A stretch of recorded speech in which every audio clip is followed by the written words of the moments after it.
everyone. Hi there. Welcome to part 2 of our Q&A. Should we get started? Let's get started. So we'll pick up exactly where we left off. Yes. Now, we've got a few questions from, is it Yoyolos 3P? I don't know how to say that. Yoyolos? Anyway. You know who you are. Hello. One question from her. What brands do you work with? Yes. Okay, so what we're going to do is we're try going and put them on the screen somehow here. Hopefully they'll kind of be winding their way across. That's the idea. Because there's over 20. There's new ones coming all the time. Got a couple of new ones this year, and sometimes we'll lose brands because we're a distributor. So we have contracts for a certain amount of years with people, and then they move on to something else. Makes it quite interesting for us working for a distributor, because it does mean that there is always something new for Sarah and myself to learn. So hopefully you will see some of them across the screen. Okay, what's the next question? He, I don't know. What perfumes do you personally like, and what are you currently loving? How many perfumes do you keep on rotation per season? So, right now, I'm loving the Basé Fou. That was just what I was going to say. Well? Yeah. I know you've been wearing that a lot. And really I have to say though, I do really like it. But for me, often the things I wear are the things that are like convenient. And the reason I've been wearing that is because I've got a little handbag size of it, and I've had it in my handbag, and so I just keep spraying it on because I'm lazy and I don't go and pick something else up. But I do really like it. It's an interesting one from Cartier as well, because it's quite different from some of the other Cartier fragrances that we train on. So because it's sweet. I don't normally like sweet, but I really like it. So try it if you haven't. The other one, talking of your convenience, the one that I've been wearing all the time at the moment is the Narciso Poudre, because I got a little lab sample of that, and I just keep that in my makeup bag, and it's great. And the one that I go back to all the time is Bulgari Jasmine Noir. Love it. And I always go back to Elie Saab. How many do you keep on rotation? I think we answered this in part 1. You had about 7 or 8 or so at one time. Probably this is a stupid question. No, never. But what if in the morning I feel like wearing a certain perfume, and then in the evening I feel like wearing something completely different? Is it okay to just go ahead and spray a totally different perfume on top of what you spray in the morning? Yes, it's fine. Because it will have gone by then if it's that many hours. Unless you've put on, a pure parfum of something really animalic and kind of woody. But then when you spray something else on top, you create your own version. Exactly. Anyway. You might not get the purest form of it, but it's fine. No rules. No rules. What's the next one? She says, so I guess our taste changes over time, but can I train my sense of smell to like and appreciate more scents, more notes? It annoys me that I find some things disgusting, other things nice. Yeah, definitely. There's things that when I first smelt them, I really didn't like. And now I've had to work with them. You learn to appreciate them. Learn to appreciate them. And maybe they wouldn't be your first choice, but I could still wear them without it making me feel ill. You know? And you smell things on other people, because we work in a perfumed environment. I smell things on other people that I didn't think I liked, and then I sort of say, oh, what are you wearing? And they'll tell me, and I'll be surprised. I do really like that. So you learn to then, you kind of understand that something works differently on someone else than it works on you. But you can definitely train your nose. That's what the perfumer does. Yeah, exactly. There's so many, each note, and there's hundreds of notes in each perfume. Each note has so many facets to it.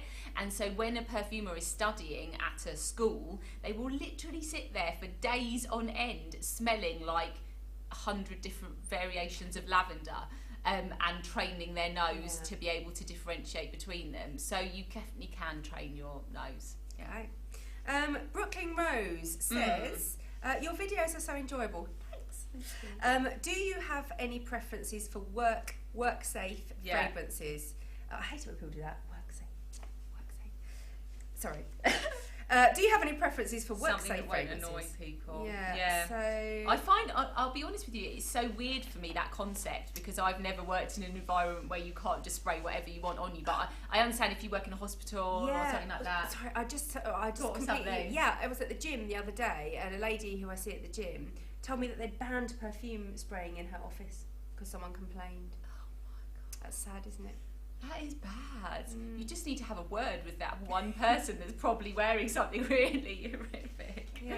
I wear, if I want something really subtle, I love Terry de Gunsberg's fragrance, Flagrant Delice, which is a fig fragrance. Fig's one of those ones that is kind of love it or hate it. I love fig. And I find it sort of fresh and juicy and Mediterranean. And I actually find it quite subtle.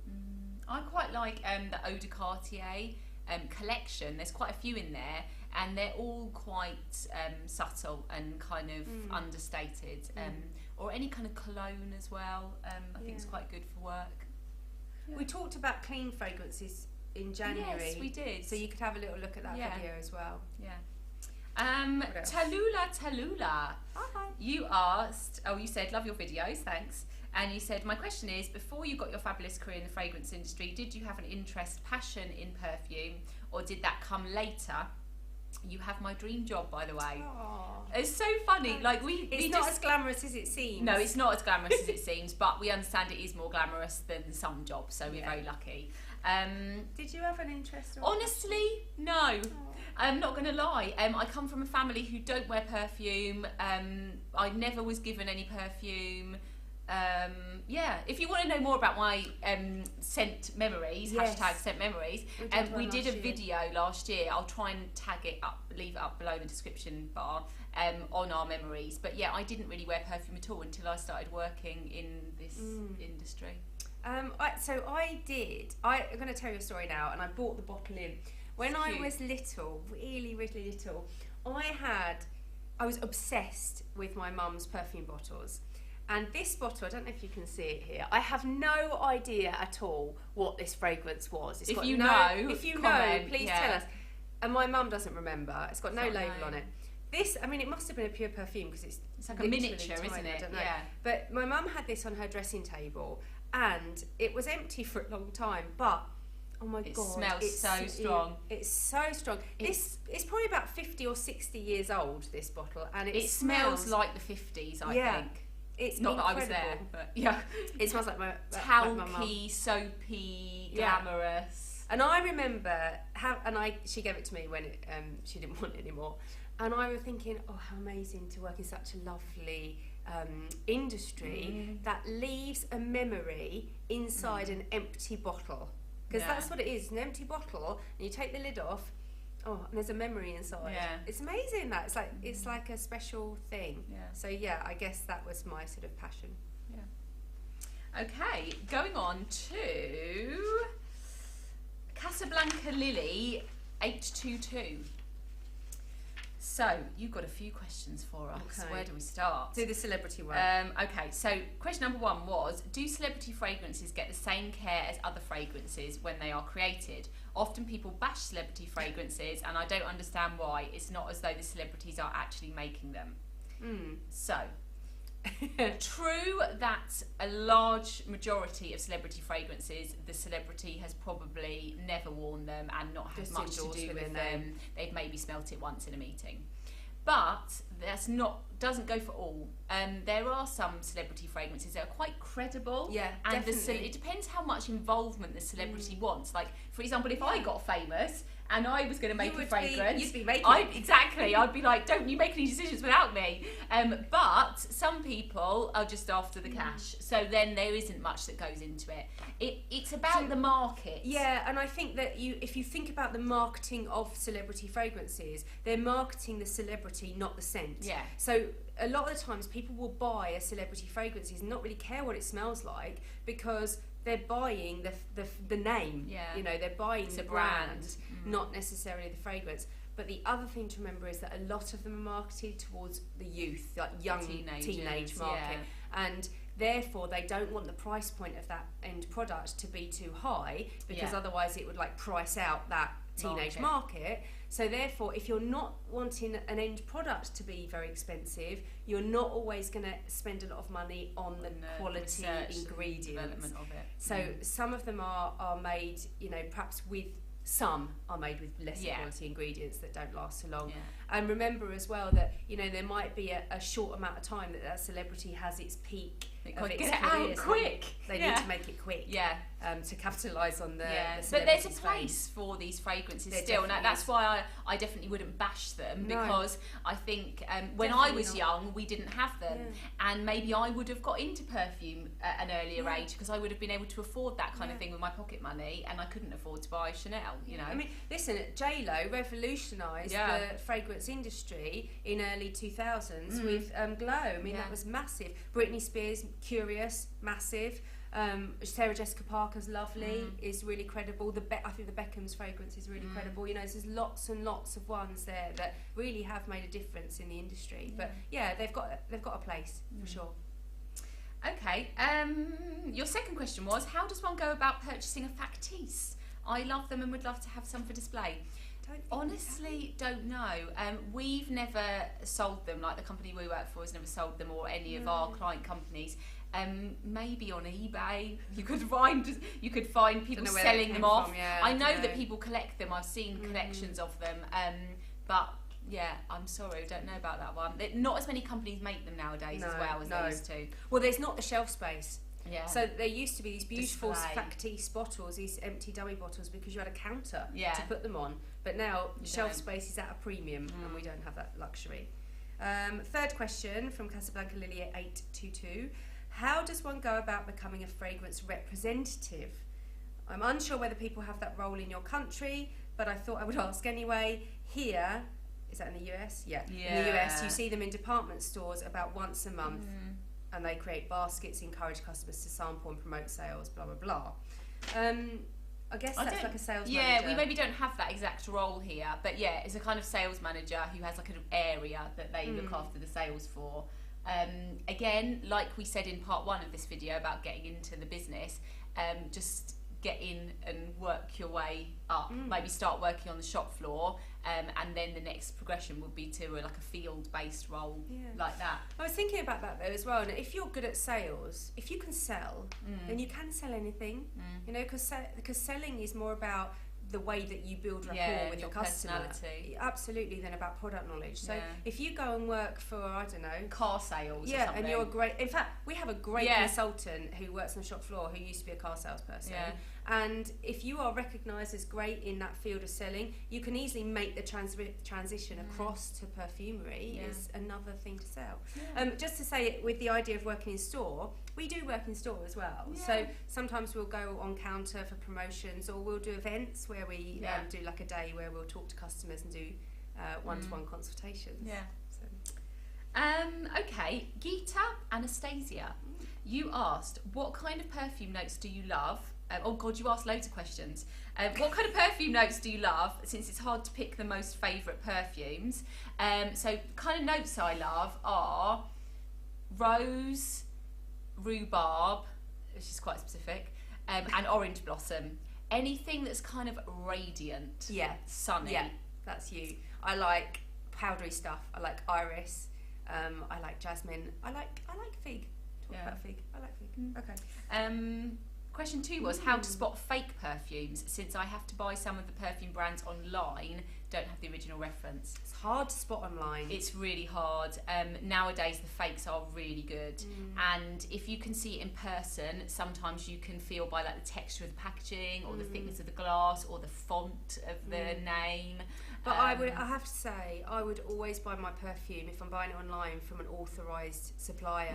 I wouldn't buy it off eBay. I know it's tempting when you want to get like vintage stuff, or stuff that's been discontinued. You just don't know where it's come from. It's risky, I don't know what else to say on that, I'm afraid. Do testers on counter really have a better quality than the product itself? Because I have heard rumours to say so. I've not heard those rumours. No, we haven't heard them here. They're definitely not. They're definitely exactly the same thing, the tester and the stock bottle. So don't worry about that. Okay. What about Jixie? Yes. Jixie says, how do you manage the problems around the well-known toxicity? So I can't say that. Do you think it's a real issue for our health? Sorry, it's no laughing matter. I just can't say the word toxicity. There is articles about this, and people are worried about this. Not everyone, but if you go on certain websites and like once you type in, you know, are perfumes toxic, a whole load of stuff comes up, like with anything. I guess it's just it's not something that worries me.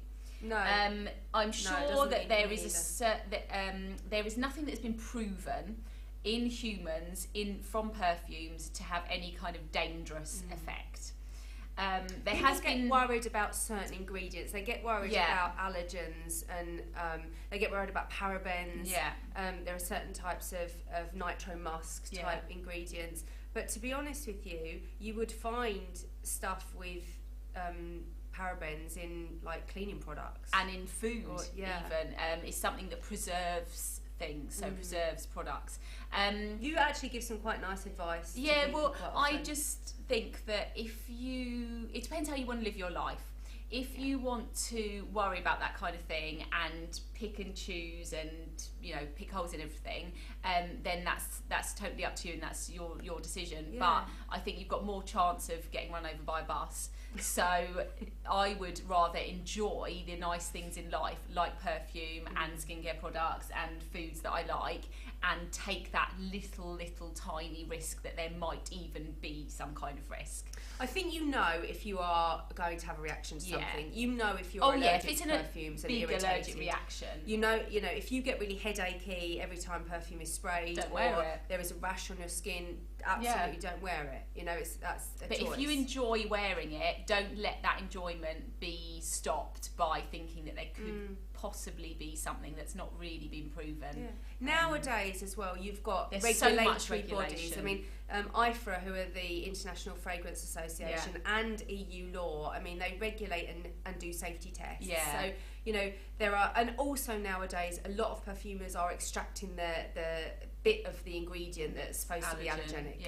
So they do a lot of fractionation where they can take the allergen part out and just use the stuff that doesn't cause a problem. Okay. Who's next? So, now, how do you say your name? Because you've got an O in there. Iona? I don't know. A0. Iona, I think. Iona? Maybe. Okay. You said, which fragrances usually get you the most compliments? I would say, for me, Elie Saab, Le Parfum, the Eau de Parfum, that's the one that most people say to me, oh, what's your perfume? It's really nice. This is the problem I have. I am known amongst my friends and at home for just wearing so many different fragrances all the time, because I'm always like coming home from work and smelling different things. That people don't really compliment me or notice it anymore. They don't care. I'm just used to it, I guess. I don't know. And husband, if you're watching, it'd be nice sometimes if you said I smelled nice. Okay, what about Joey Feld? Oh, Joey Feld. So Joey said, new releases are not always great. Some are just mediocre. Others are an outright copy of something already out on the market. Kind of true sometimes. How do you go about selling these or training others to sell these? The question about copies actually is an age-old thing. You know, if you go back in time, everybody copied everything, you know, and that's why if you go back to perfume history, there is a real kind of blurring of who actually was responsible for inventing what, because perfume was there to be copied. You know, and someone would bring something to market and everyone would be like, great, jump on it. It's like the inspired by thing. You know, it's the same in fashion. You know, someone does a certain style of top and then other people Zara copy it, you know, and it's inspired by. So I wouldn't be so worried about that. And it makes the business competitive. You know, so you can buy this person's Chic Pro or that person's Chic Pro, and it's just a personal choice on branding. Terms of like selling things or training others to sell them, we talked about this before, but I would just say look for the reasons why someone would buy it and go with that. Look for the positives in it, look for the standouts in it. Okay, also Joey Feld says scents evoke strong personal memories or associations. Like oud, Europeans tend to be overwhelmed by the strength of some Middle Eastern perfumes.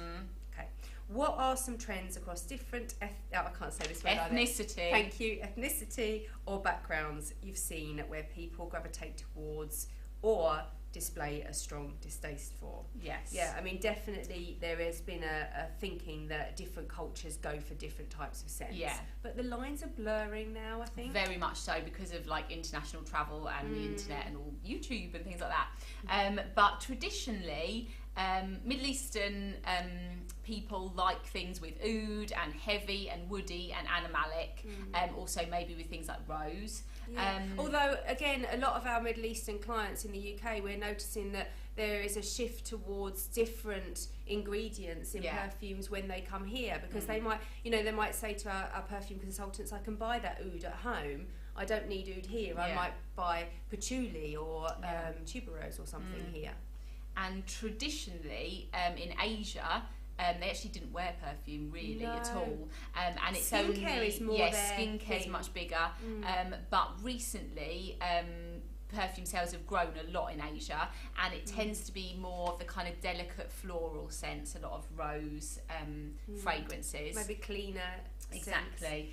Traditionally in America, and I have looked at lots of like studies of what sells in different countries, and traditionally in America it's the things that are American branded, so stuff like Calvin Klein, Estee Lauder, Tommy Hilfiger, and it tends to be that kind of fresh, clean, good time vibe kind of fragrance. Yeah.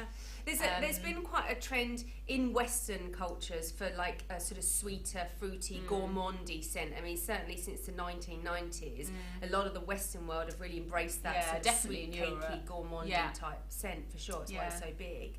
But I mean, definitely, as we said, nowadays that line is blurring a lot, and I think that's great because people are embracing and trying different things.